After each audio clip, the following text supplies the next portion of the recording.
Sustainable. This isn't a one-time shot. We'll see. That was Karen Travers reporting, and to discuss it further, let's bring in David Ragland, Chief Executive Officer at IRC Wealth. And David, the strongest quarter of growth since 2014. How? Why did it happen? Well, we have increased consumer spending from the tax cut, number one. We also have increased business spending from the change in the tax law to allow you to expense assets by corporations. So we definitely have some juice into the economy from those two issues.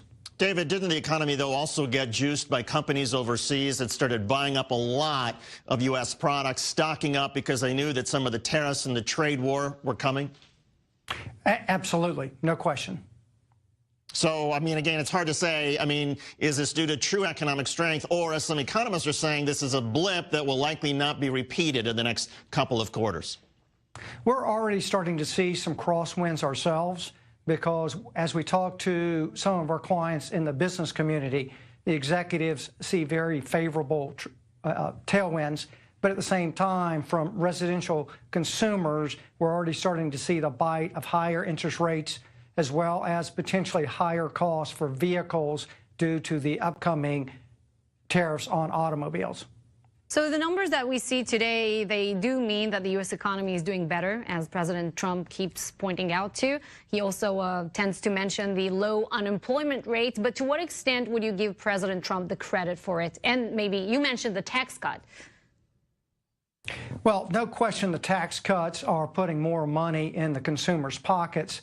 The ability to expense assets by the corporations are giving corporations and their entities more confidence overall. However, the job growth, as we know, has been long in the tooth. So it has been a process over the last few years that employees are being hired because of lower interest rates previously. And that's stimulated business investments over the last 5 to 8 years coming out of the Great Recession. Well, David, in addition to job growth, the other great concern, of course, that has been slow, and that is wage growth. It seems like wages still haven't expanded, at least for middle-class workers, in the way that a lot of people had thought. Is that perhaps the sign of true economic strength, when those wages for the working class finally start to catch up with people on top of them? No question. The middle class has to grow its wages in order for the economy to sustain this growth rate. Several clients of ours are reporting that they are having to pay significantly higher wages, especially in the residential construction area, where labor is extremely tight, especially in the framing side. So they are experiencing large increases in lumber prices due to the tariffs, as well as higher wages to their employees and subcontractors. So we would need to see sustained increases for the middle class in order to see the GDP continue to operate at this higher level. Right. The president said today this isn't a one-time shot. How long do you think can we expect this to last? I think we'll have to see multiple quarters of this growth rate to believe that it's sustained. We did have heavy weather in the first quarter, a lot of rain that may have pent up some of the consumer spending from the first quarter. That consumer spending may have rolled into the second quarter, which allowed the number to be higher. So we would certainly have to see higher consumer spending in quarters 3 and 4 to sustain this growth rate. However, with higher interest rates on credit cards, automobile loans, new home purchases, home equity, those higher interest rates are certainly going to take consumer spending down, or at least be a headwind to that spending.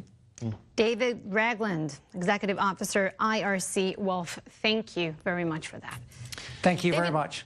Do you think these numbers that the American people are hearing about, they're well aware of them, and some people are also probably feeling these numbers, will affect the midterms? They could, and I think there's one more report like this that's going to come before the midterms in terms of quarterly GDP. The challenge is that the second quarter is usually a stronger quarter of economic growth in the United States than the third quarter, for a whole host of reasons that are so complex it's not worth getting into. But so the question becomes, well, when the next report comes out just a couple weeks before the election, does it also reflect very strong GDP, or does the GDP start to go back down, and then this becomes something of a wash? So I think it remains to be seen. Look, this is much better for the Republicans now, 100 days out from the elections, than the alternative, but there's still some more reporting still to come before the midterms. All right, we're yet to see. Damage control over Russian election interference continues for the White House.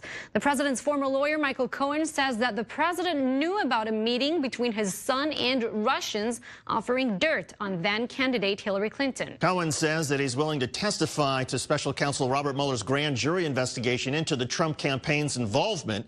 Arlette Saenz has more. President